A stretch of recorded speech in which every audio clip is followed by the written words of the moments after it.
Halikayo, simulan na natin. Sina Asta at Yuno. Sa Clover Kingdom, ang mga ulila na sina Asta na isang palakaibigan at mapagkumpetensyang batang lalaki, at si Yuno na isang tahimik na batang lalaki na may kaugnayan sa mahika, ay gustong maging susunod na Wizard King. Ang Wizard King ang pinakamakapangyarihang wizard sa kaharian.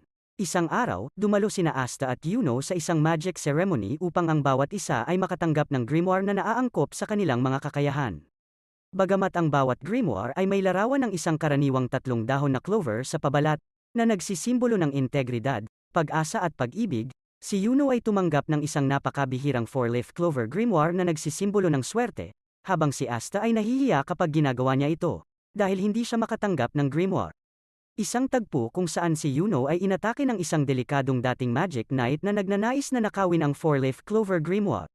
Si Asta ay pinalo ng husto ng magnanakaw at kinutya siya sa pagkakaroon ng zero magic potential. Ang determinasyon ni Asta na manalo at ang mga salita ng pagkakaibigan ni Yuno ay gumising ng isang nasirang itim na grimoire na may isang maalamat na 5-leaf clover, na di umano ay sumisimbolo sa dyablo. Pangako ng mga lalaki. Sa isang flashback, ginugugol ng isang batang Asta ang halos lahat ng kanyang oras sa pagsisikap na mag-propose kay Sister Lily. Siya at si Yuno ay inspirasyon ng mga kwento ng unang Wizard King, at sinabi ni Asta na siya ay magiging Wizard King balang araw. Si Yuno ay hiniling na maghatid ng isang mahalagang liham sa pinuno ng susunod na nayon, at inatake at binugbog sa kanyang pag-uwi ng isang magnanakaw na kumuha ng kwintas na natagpo ang hawak niya noong siya ay sanggol pa. Si Yuno ay sobrang takot na lumaban gamit ang kanyang mahika. Kahit na siya ay malubhang nasugatan sa kanyang pakikipaglaban sa magnanakaw, nakuha ni Asta ang kwintas nang nainip ang magnanakaw. Gusto ni Yuno na maging kasing tapang ni Asta, at ibinalita na siya ang karibal ni Asta at magiging Wizard King bago yun magawa ni Asta. Sa kasalukuyan, ginagamit ni Asta ang kanyang itim na grimoire upang ipatawag ang isang higanting itim na espada at walang kahirap-hirap na talunin ang magnanakaw. Muling pinagtibay ni Asta at Yuno ang kanilang pangako na mananatiling magkakaibigan hanggang sa maging Wizard King ang isa sa kanila.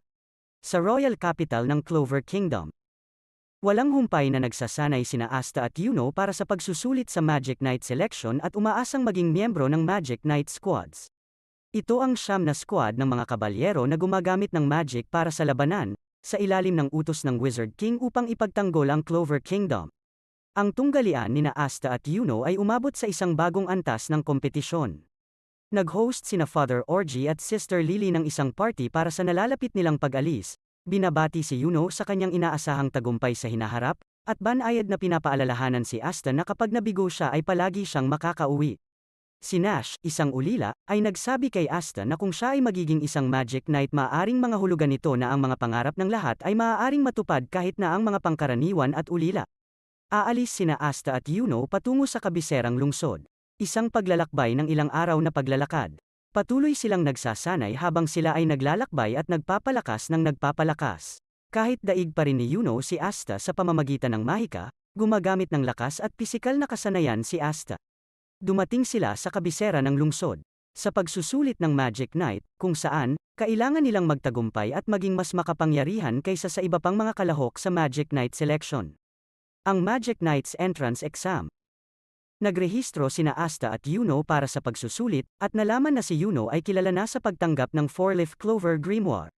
Pinagtatawanan sila ng mga maharlikang kalahok. Ang bulwagan ng pagsusulit ay puno ng mga anti-birds, na naaakit sa mga taong may kaunting mahika. Si Asta ay ginugulo ng isang kawan ng mga anti-bird, na hindi naman napapansin si Yuno. Nilapitan siya ni Seki Bronzaza, isang mayabang na maharlika na nag-aalok na tulungan si Asta sa pagsusulit. Sa pag-usad ng pagsusulit, nahihigitan ni Yuno ang iba pang mga kandidato. Nabigo si Asta, habang nagyayabang si Seki. Ang panghuling pagsubok ay isang one-on-one na tunggalian. Pinili ni Seki si Asta bilang kanyang kalaban, na inihayag ang kanyang paghamak sa kakulangan ng magic ni Asta at ang kanyang sariling pagnanais na maging isang Magic Knight para sa madaling pamumuhay. Sa pagsisimula ng tunggalian, si Seki ay nagpatawag ng isang magic shield sa pag-asang mapapahiya ni Asta ang kanyang sarili. Sa pagsisikap na lampasan nito, tinawag ni Asta ang kanyang espada at tinalo si Seki. Inulit niya ang kanyang pangako na makamit ang kanyang pangarap na maging Wizard King. Ang landas patungo sa Wizard King. Sa kabila ng kanyang madaling tagumpay, kinukot siya si Asta sa kanyang pangarap na maging Wizard King. Si Yuno ay nilapitan ni Selim de Hapshas, isang mayabang na maharlika na naniniwala na ang kanyang kakayahan at kapangyarihan ay higit na nakahihigit kaysa sa isang karaniwang tao. Kahit na ginamit ni Selim ang kanyang pinakamakapangyarihang spell para kutsain si Yuno, madali siyang natalo. Sa pagtatapos ng mga tunggalian, pinipili ng mga kapitan ng iskwad ang mga kandidatong gusto nila, marami ang nabigo at pinauwi.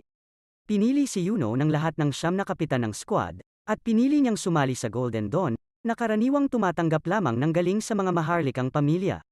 Muntik nang pauwiin si Asta nang tanggapin siya ni Yami Sukehiro, ang nakakatakot na kapitan ng Black Bulls.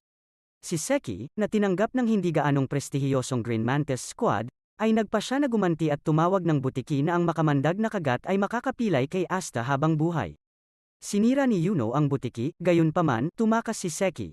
Dinala si Asta sa hideout ng Black Bulls, nagmamadaling pumasok para ipakilala ang sarili at tinamaan ng mahiwagang pagsabog.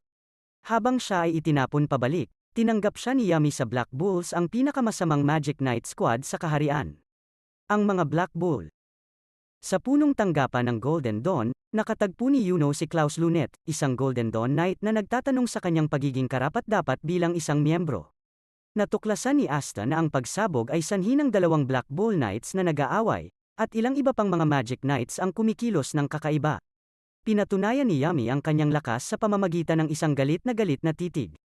Nalaman ni Asta na siya ay tinanggap sa Bulls, ngunit kailangan niyang makuha ang kanyang robe. Pagkatapos bigyan ni Yami si Asta ng isang serye ng mga pagsubok, inayos niya ang isang laban kasama si Magna Swing, isang batang knight na dalubhasa sa paghagis ng mga ball ang apoy gamit ang isang nagniningas na baseball bat. Ginamit ni Asta ang kanyang espada upang ilihis ang ball ang apoy ni Magna pabalik sa kanya. Nang matapos ang kanyang pagsasanay, malugod na tinanggap si Asta sa Black Bulls at tinanggap ang kanyang robe na may simbolo ng Black Bull. Ang isa pang bagong miyembro. Sumulat sina Asta at Yuno sa bahay ampunan, na nagulat at ipinagmamalaki, na sila ay naging Magic Knights. Nakilala ni Asta si Noel Silva, ang bunsong anak ng Silva Royal Family at ang pangalawang bagong recruit ng Black Bulls. Nililibak ni Noel si Asta bilang isang karaniwang tao at madali niya itong natalo, at umalis siya sa squad. Nang makita niyang nagsasanay si Noel, napagtanto ni Asta na hindi niya makontrol ang kanyang mahika. Sa isang flashback, kinukutsa siya ng pamilya ni Noel at tinanggihan ang kanyang pagpasok sa Silver Eagles, ang pangkat kung saan kabilang ang kanyang pamilya sa mga henerasyon. Sa kasalukuyan, hindi niya sinasadyang nakulong ang sarili sa isang higanteng bula ng tubig.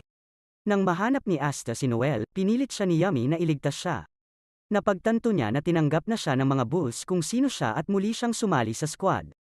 Pumunta sa unang misyon. Si Asta ay itinalaga na gumawa ng mga gawaing bahay para sa Black Bulls, at mabilis na napagtanto na wala siyang ideya kung ano talaga ang ginagawa ng Magic Knights. Dinala ni Yami si Magna sa isang mapanganib na misyon, ito ang kanilang codename para sa pagsusugal. Naipatalo nila ang lahat sa isang laro ng poker kasama ang pinuno ng nayo ng Sosi, na sumang-ayon na patawarin ang kanilang utang kung pupunta sila sa Sosi at haharapin ang mga higanteng baboy damo na may kakayahang magsunog ng mahika. Sa Crazy Cyclone, ang kanyang lumilipad na walis, naglakbay si Magna kasama sina Asta at Noel sa nayon. Dumating din sa Sosi ang isang grupo ng masasamang salamangkero na pinamumunuan ni Heath Grice na isang rogue ice magician. Mga hayop. Si Grice at ang kanyang mga salamangkero ay pumasok sa Sosi upang maghanap ng isang mahiwagang bato, at pinatay ni Asta ang mga baboy damo. Naalala ni Magna ang kanyang nakaraan bilang isang barumbado na nakumbinsi na sumali sa Magic Knights matapos siyang talunin ng pinuno. Gamit ang kanyang espada, na maaaring magpawalang bisa sa anumang mahika, winasak ni Asta ang harang ng ambon at nakapasok sa Sosi habang sinusubukan silang patayin ni Grice. Pinuprotektahan ni Magna ang mga taga-nayon, ngunit napagtanto na napatay ang pinuno. Sinubukan ni Grice na durugin sila ng isang higanteng bola ng yelo, na hiniwa ni Asta sa kalahati. Pagkatapos ay umatake si Grice gamit ang mga ice spike mula sa lahat ng direksyon at, sa kabila ng pagsisikap ni Asta at Magna, ilang mga taga-nayon ang nasugatan. Sinubukan ni Noel na atakihin si Grice at nagmintis siya, at napilitang makialam sina Asta at Magna. Nang humingi ng tulong ang isang natatakot na batang babae, nagbukas ang bagong spell sa kanyang grimoire dulot ng protective instincts ni Noel at ito ay isang higanteng water shield na nagprotekta sa mga taga-nayon mula sa yelo. Mga tagapag-alaga. Habang si Asta ay mabilis na nadaig ng mga pag-atake ni Grice, nag-flashback si Magna noong siya ay naging Magic Knight. Ibinigay sa kanya ng pinuno ng Sosi ang pouch na ginagamit niya para dalhin ang kanyang grimoire. Sinubukang harangan ni Grice ang karamihan sa mga pag-atake, ngunit maraming lumilipad sa kanya. Ibinabalik ito ni Asta gamit ang patag ng kanyang espada. Natalo si Grice at ang karamihan sa kanyang mga salamangkero. May nakatago sa robe ni Asta. Nakita ng isang anti-bird ang batong hinahanap ni Grice. Pinatay ni Grice ang kanyang sarili at ang kanyang mga salamangkero upang maiwasan ang interogasyon. Binantayan ng anti-bird ang bato at nagsimulang manirahan sa ulo ni Asta. Nagpa siya ang amo ni Grice na makukuha niya ang bato mamaya habang naghahanda para sa isang resureksyon. Salamat sa pagsama sa akin sa unang 10 episodes ng Black Clover. Sana ay nagustuhan nyo kung paano ko naikwento ang mga episodes at muli nyo akong samahan sa mga susunod na video.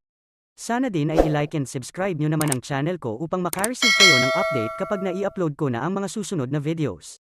Maraming salamat. Kita-kit!